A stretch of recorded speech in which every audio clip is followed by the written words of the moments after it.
कि आप लोग प्रीवियस लेक्चर्स के अंदर सीख चुके हैं कर्नल क्या है। एंड मैंने इसके बाद आपको बताया था सेल के बारे में, क्योंकि सेल बहुत इंपॉर्टेंट था। देन आपको पता चला था कि सेल जो है किस नहीं बनाए हैं, किस तरीके से बने हैं, एंड कौन कौन से तरीके के सेल्स होते हैं, या कह सकते हो आप सेल्स के टाइप्स मैंने बताए थे आपको। सो उसके बाद मैंने आपको बताया था लिनक्स का जो आर्किटेक्चर है वो किस प्रकार से वर्क करता है। एंड इसके बाद मैंने आपको इसका सेकेंड रूट बताया था। एंड आज हम लोग देखेंगे इसके अंदर बहुत ही इंटरेस्टिंग चीज़ है, हिस्ट्री ऑफ लिनक्स। इसको आप बोल सकते हो, बट इसको यहाँ पे बोला जाएगा, जिस टर्म को यूज़ किया जाएगा यूनिक्स। ओके क्योंकि यूनिक्स जो है वही स्टार्ट हुआ है, उसके बाद लिनक्स आया है। सो यहाँ पे सबसे पहले आप देख सकते हो मल्टी CS प्रोजेक्ट जो है ये सबसे पहले आया था यहाँ पे स्टार्टिंग में। अगर हिस्ट्री बात करें तो सबसे जो स्टार्टिंग पॉइंट हुआ लिनक्स का या यूनिक्स का आप बोल सकते हो, वो स्टार्ट हुआ है मल्टी CS प्रोजेक्ट के थ्रू। अगर ये प्रोजेक्ट ना होता तो आज हम लोग लिनक्स को यूज़ नहीं कर पा रहे होते। सो गाइज यहाँ पे हुआ ऐसा है कि लिनक्स का सबसे पहला जो हम बोल सकते हैं प्रोजेक्ट था मल्टी CS प्रोजेक्ट, वो 1965 में आया था। और ये प्रोजेक्ट जो था वो well AT and T well labs जो है जिसके अंदर ये डेवलप किया गया था, जनरल इलेक्ट्रिकल एंड MIT के अंदर, ठीक है। और इसको रिटर्न जो किया गया था वो असेंबली लैंग्वेज, जो असेंबली लैंग्वेज है उसमें इसको रिटर्न किया गया था। और इसके 4 साल बाद 1963 के अंदर इस प्रोजेक्ट को ड्रॉप कर दिया गया। इसके बाद क्या हुआ, यहाँ पे जैसे ये ड्रॉप हो गया प्रोजेक्ट, फिर इसके कुछ टाइम बाद Thompson and Dennis Ritchie जो उन्होंने बेल लैबोरेटरी जो AT एंड T जो थी इसमें जाकर इसको रीडिज़ाइन किया, मल्टी CS को रीडिज़ाइन किया और एक नया OS ले आया जिसका नाम रखा है यूनी-CS। यूनी-CS का जो फुल फॉर्म है अनप्लेक्स्ड इंफॉर्मेशन एंड कंप्यूटिंग सिस्टम, ये इसका नेम रखा गया। ये नया ऑपरेटिंग सिस्टम आया और इस ऑपरेटिंग सिस्टम को रिटेन किया गया 80% C लैंग्वेज में एंड 20% जो था वो असेंबली लैंग्वेज था। तो इसमें आप बोल सकते हो कि C लैंग्वेज में ही ज़्यादा तक जो था वो OS डेवलप किया गया था। देन इसके बाद जो 20% था वो कर दिया असेंबली लैंग्वेज में, ठीक है। जो भी हुआ हो, बट इसमें according to this data so ये हुआ था। सो यहाँ पे इसके बाद क्या हुआ, जैसे ही ये प्रोजेक्ट कंप्लीट हुआ तो इसको रीराइट वापस करना पड़ गया, क्योंकि कुछ प्रॉब्लम्स इसके अंदर आ रही थी। तो इसके अंदर प्रॉब्लम्स जो आ रही थी उसके बाद हुआ ये यूनिक्स एक नाम रख के डेवलप वापस से किया गया। एंड इसको क्या किया गया, पूरा C के ऊपर डेवलप किया गया। कुछ टाइम जैसे कि 1963 में ये स्टार्ट हुआ था, तो ये 1973 में इसको वापस से रीडिज़ाइन करके निकाला गया यूनिक्स नाम से, और वो C के अंदर पूरा डेवलप्ड था। 100% हम बोल सकते हैं C के अंदर वो डेवलप हुआ था। देन इसके बाद क्या हुआ है कि 1988 में क्या हुआ, AT एंड T जो लैबोरेटरी थी उसके अंदर जो यूनिक्स था उस यूनिक्स कम्युनिटी को जिसने बनाया था उसको परचेस कर लिया। किसने परचेस किया, कुछ परसेंटेज ऑफ देकर सन माइक्रो सिस्टम ने उसको परचेस कर लिया और उसके फुल वेंडर्स पूरी तरीके से कंप्लीट ले लिए थे सारी, मतलब एक तरीके से उसको पूरी तरीके से किसी कंपनी को ख़रीद लेते हैं, तो वही हुआ था उसके साथ। सो उसके बाद क्या हुआ कि जो हमारा कह सकते हैं यूनिक्स है वो मेन था वहाँ पे। सो इसका देखा गया कि ये काफ़ी कंपनियां थी उसको पेड यूज़ करा रही थी।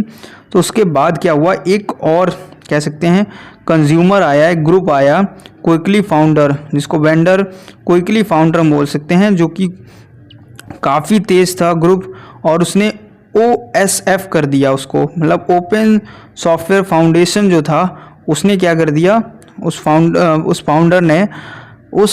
फाउंडर ने इस नेम को यूज़ किया जो था UI, मतलब यूनिक्स इंटरनेशनल, क्योंकि USF था। सो गाइज इसको आप थोड़ा ऐसे समझिए, बहुत ही ईजी है।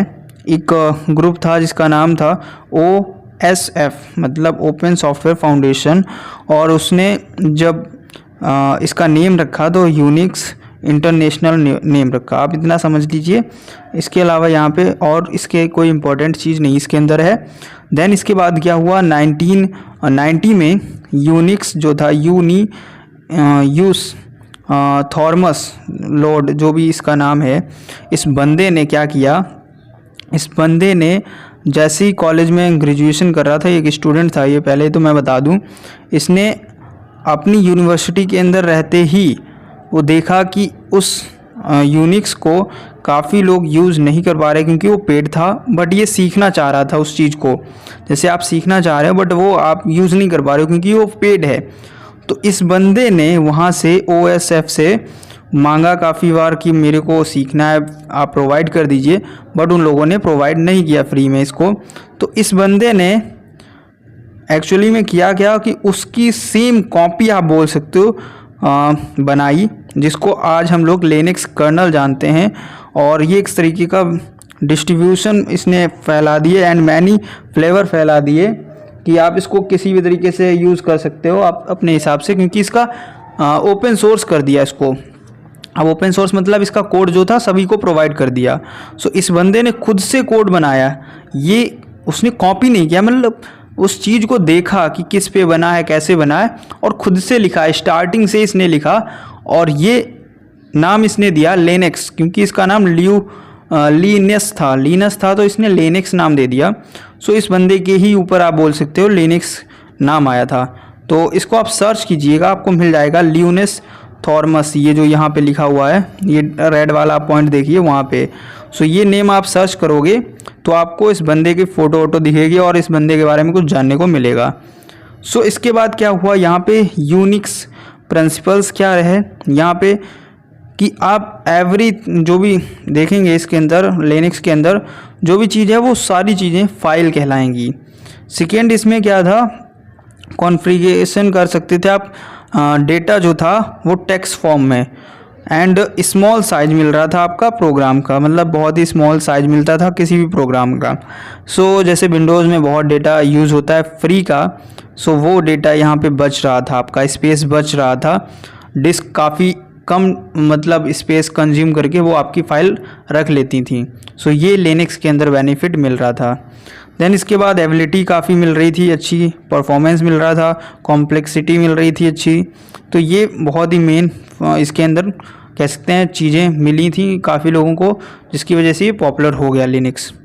फिर यहाँ पे what is free software, free software क्या है, तो फ्री जो टर्म है वो मैनी बोल सकते हैं मीनिंग्स को डिफ़ाइन करता है, बट इसके अंदर अगर हम देखें टेक्निकली, फ्री मतलब जिसके ऊपर कोई भी कॉस्ट ना ली जाए, मतलब विदाउट कॉस्ट कोई चीज़ दी जा रही है, जैसे सॉफ्टवेयर कोई दिया जा रहा है आपको, तो वो चीज़ जो है वो फ्री कॉस्ट हो सकती है, मतलब जिसमें कोई भी पैसा आपसे ना लिया जाए, वो आप समझिए वो फ्री सॉफ्टवेयर है, जैसे कि यहाँ पे, ठीक है। और ये कोई भी कॉपी डिस्ट्रीब्यूशन हो सकता है, कुछ भी हो सकता है।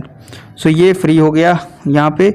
इसके बाद आता वाई लिनक्स, लिनक्स ही क्यों, तो सबसे पहले अगर आपसे अगर कोई क्वेश्चन पूछे लिनक्स ही क्यों यूज़ करना है, या लिनक्स ही क्यों हम यूज़ करते हैं बड़ी बड़ी कंपनियों में, क्योंकि लिनक्स जो है आपके पैसे बचाता है, सबसे मेन रीज़न है।